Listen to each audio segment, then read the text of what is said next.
The question of today is, what do you think of Donald Trump?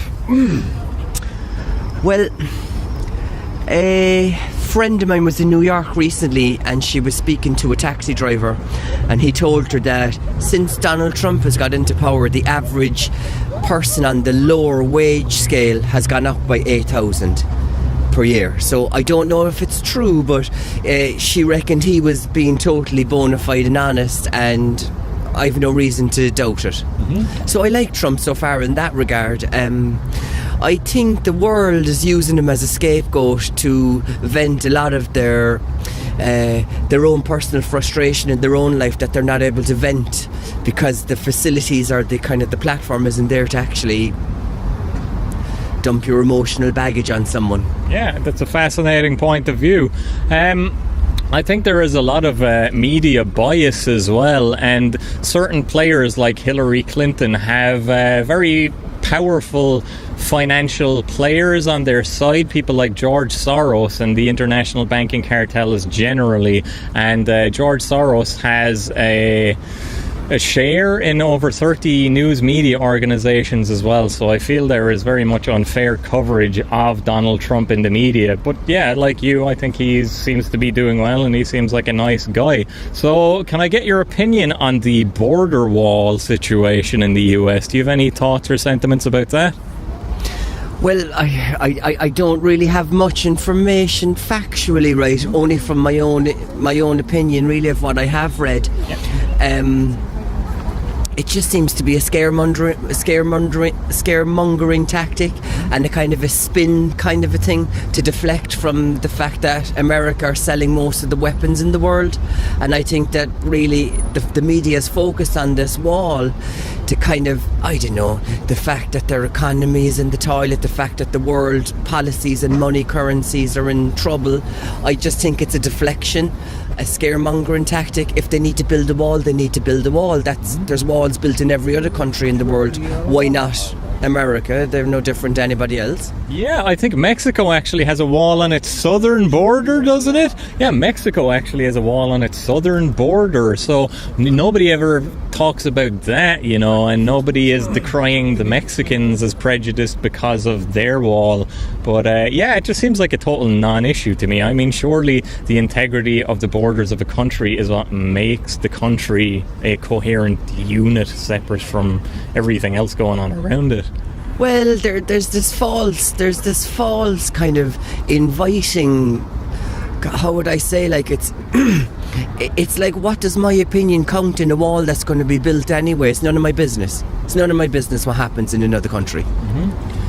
You said as well, like, that it was maybe media coverage of that issue to deflect from other issues. Donald Trump has recently called for withdrawing the troops from Syria, and I believe he has also ended the war in Afghanistan. Can I get your thoughts or sentiments on that? No, I personally have no experience of that. Would you just repeat what you said, though? Oh yeah, Donald Trump has ended the war in Afghanistan and is pulling troops out of Syria. What do you think about that? God, I have no opinion on it. I don't know. Surely it's a good thing.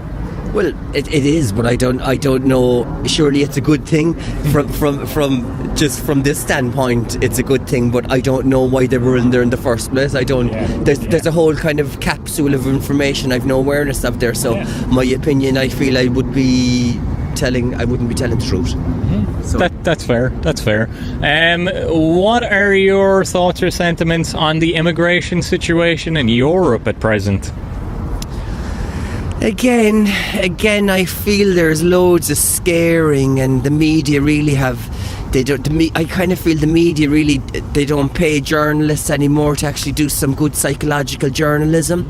So like when we see these pictures, these horrible pictures of like crowds and crowds and crowds of people marching like in a line, it just seems so, how can they form all that many people in one line, like from a distance? It looks organised, yet they display it as if they're completely victimised and unorganised. So I don't know.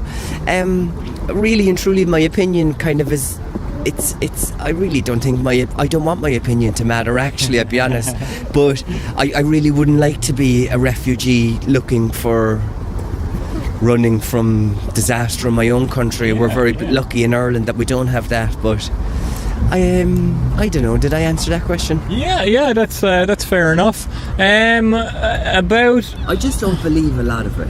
Yeah, that is completely understandable. Just we live in a world of competing narratives, you know what I mean? So it's not really necessarily about the truth, it's just about who's saying what and how much attention they have. On the issue of immigration as well, like American and European, I see that it is problematic to have open borders, and I feel that borders should be reinforced or enforced, and countries should have a level of integrity, and there shouldn't be a come one, come all attitude, because eventually there are going to be too many people for the infrastructure of a given country to support. So on that point, what do you think about that? Well, I hear what you're saying, I respect what you're saying, but I don't believe what you're saying. I really think, I really like the Buddhist philosophy where they don't, I don't know, is it Buddhism or Hinduism? Maybe it's Buddhism, where they don't believe in boundaries or barriers and things like that. Do you think there could be maybe a logistics problem with completely open borders for developed nations when there are potentially hundreds of millions that want to come to countries that maybe can't sustain so many? Well, maybe you see, I kind of think that's a deflection from the actual the underlying problem, that some countries are doing really well and some countries are doing very badly.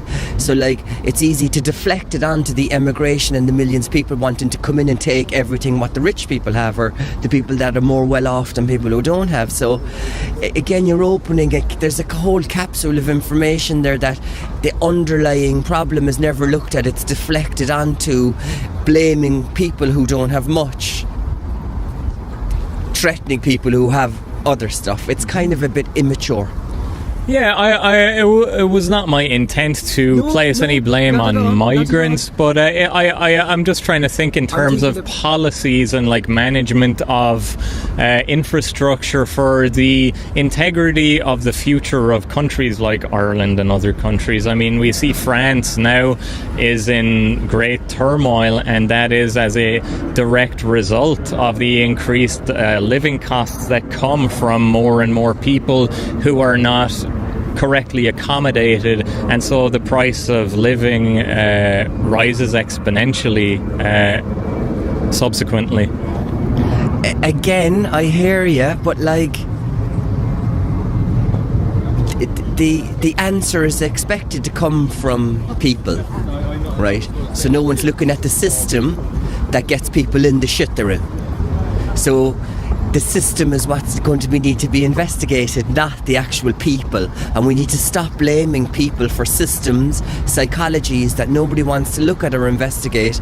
Everyone wants change, but no one wants to change themselves. So really you want to look at kind of more fundamental core beliefs in humanity. Take money, for example, as a belief system. It's actually toxic, Yeah.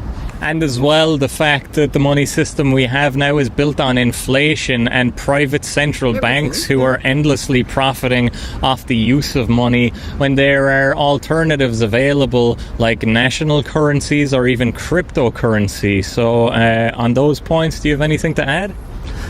Well, everything that has a beginning has an end, man. And people with cryptos will get shafted up the ass just like people with the other money as well. And that's my belief. Yeah, a very good point. Do you have any concerns about the modern world that I haven't brought up, or are you just easygoing kind of Buddhist mentality, just trying to drift along and be as peacefully as you can?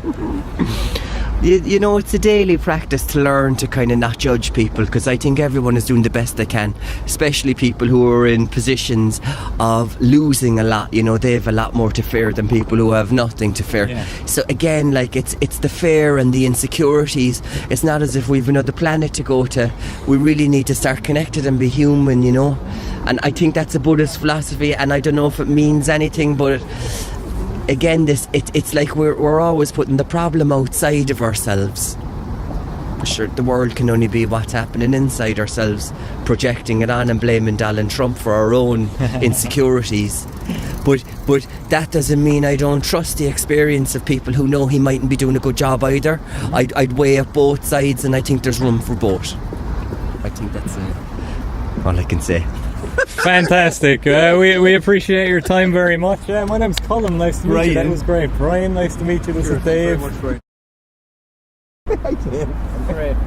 Yeah. I was very good, honestly. It was fun. Yeah, no, that's great. But I don't read a bloody book. But it doesn't matter, you're yeah. You know, and you're not claiming anything you don't know. You're honest. You're not. You've no pretension. You know. You're speaking your mind, and you're not trying to like feign a knowledge like some people I don't want do. to blame anyone, you know. Yeah, exactly. I understand that point of view. I mean, I don't think anyone's to blame except the people in office who are supposed to be managing our resources and managing the country. I think it's all about policy, and I really think it's about just nepotism and people who have the ability to control, who aren't taking the responsibility to do good for everybody else, who is so lacking, you know. They have theirs, so fuck everyone else, and that's the sort of attitude that I see as so unfortunately prevalent across society, across the entire world. That's what I was trying to say. Okay, cool. Yeah, no, you represent your points very well, seriously. Thank you, Brian. What are you doing it for? YouTube channel. Oh, brilliant. So you're going to be world famous? Probably not. Maybe in a few years. Maybe You could be the viral video that gets us on the map. Like, Jesus, best of luck with it anyway. Yeah, thanks very much. Because, you know, we all have to play a little part, don't we? Whatever it is. Yeah. We're coming from as well as we're not coming from any one perspective. We know everything is nuanced, like yourself. So yeah, we're not ideologically possessed. We're just trying to figure out where the actual truth lies and follow that wherever it leads, as opposed to go where we hope or where we want. Or where everybody else is blaming. Exactly. Yeah. Anyway, have a good evening, my man. It was great talking to you. I never said, like, it is terrible being a refugee, though. You know, it is lousy. Oh yeah, I can imagine. It's a challenge, Yeah, you have to overcome. There is a lot of like economic migrants, though, who do not classify as refugees, who are just coming here as opportunists, and that the problem is that there you could argue our compassion and emotionality that we're at the moment is being taken advantage of. Yes. And it's not saying that there aren't those who do need the help. It's those who need the help aren't getting it because a lot of people take advantage of the systems we set up. Yeah. So it's about kind of... That's across the board, though, I'd say. No, is it? The doles and the rent allowances, I'd say that's across the board. Oh, that's just human opportunism. Yeah. If there's something there to be taken advantage of, people will just flock to it, you know. All right, cheers. Later, man. That was fantastic. Damn, I should have kept recording. The end was good.